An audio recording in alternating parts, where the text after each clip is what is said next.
বিসমিল্লাহির রহমানির রহিম। আসসালামু আলাইকুম। হ্যালো এভরিওয়ান, কেমন আছেন সবাই? আশা করছি আল্লাহর রহমতে সবাই ভালো আছেন, আর আমি আলহামদুলিল্লাহ ভালো আছি। বেলি কিচেনে আপনাদের সবাইকে জানাই স্বাগতম। আজকে আমি তৈরি করে দেখাবো আলুর জালি ফ্রাই এবং আলুর পকোড়াও বলতে পারেন।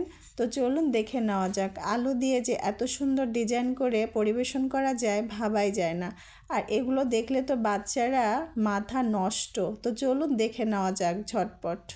তো এই নাস্তাটি বানানোর জন্য আমি মিডিয়াম সাইজের আলু নিয়েছি, আর বড় সাইজের আলু নিলে এটি আরও বেশি ভালো হয় ডিজাইনটা করতে। তো এখানে আমি আলুটা প্রথমে ছুলে নেব।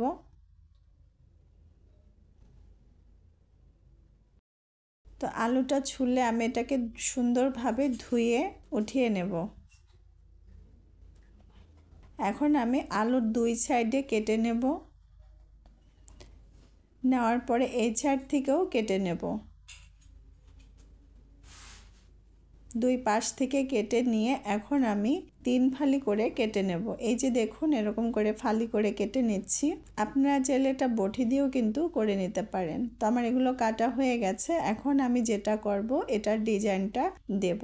এখানে আমি স্টিক কাঠি নিয়েছি, আপনারা চাইলে যে কোনো কাঠি দিয়েও কিন্তু এই ডিজাইনটি করে নিতে পারেন। প্রথমে আমি এখানে সোজাভাবে এভাবে কেটে নেব, চিকন চিকন করে কেটে নিচ্ছি। এরপর উল্টো পাশে কিন্তু আমি একইভাবে করব না, উল্টো পাশে একটু কুনাচে করে বা একটু বেঁকাভাবে করে দেব, যাতে এই ডিজাইনটি খুব সুন্দর হয়। তো দেখুন আমার ডিজাইনটা, এই যে দেখুন কত সুন্দর হয়েছে, দেখতে অনেক সুন্দর লাগছে। এটা করা খুবই সহজ, আর এটা দেখতেও যেমন সুন্দর, আর এটা খেতে অসম্ভব মজা ছিল। তো এই যে দেখুন, আমি আরও একটা আপনাদের বোঝার ক্ষেত্রের জন্য আরেকটা করে দেখাচ্ছি। এই যে দেখুন এরকম হয়েছে। তো প্রত্যেকটা আমি এভাবে করে নেব।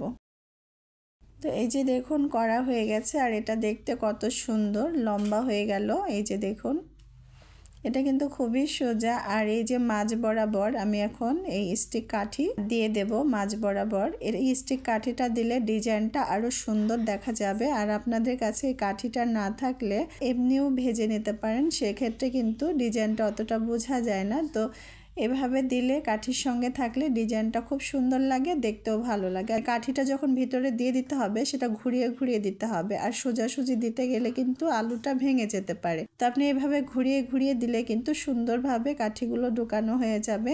তো দেখুন আলুগুলাকে চমৎকারভাবে আমি বানিয়ে নিয়েছি, আর এগুলো সুন্দর করে মুচমুচে করে ভেজে নেব। আর কাঠিটা দেওয়ার পরে এখানে আমি লবণ দিয়ে 1-2 মিনিট ভিজিয়ে রাখবো আলুটাকে। একটু ভিজিয়ে রাখার পর এটাকে আমি ধুয়ে পরিষ্কার করে নেব।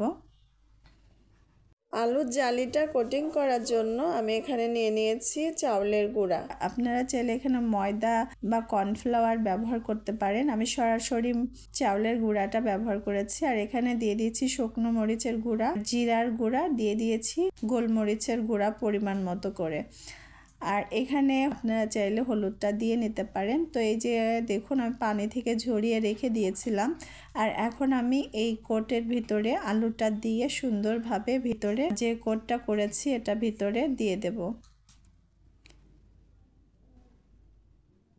এই যে দেখুন এরকম হয়েছে। এখন আমি তেলটা আগে থেকে কড়াই বসিয়ে দিয়েছি চুলায়, তেলটাও গরম করে নিয়েছি। আর এই গরম তেলে হালকা মিডিয়াম আঁচে কিন্তু আমি এটা ভেজে নেব।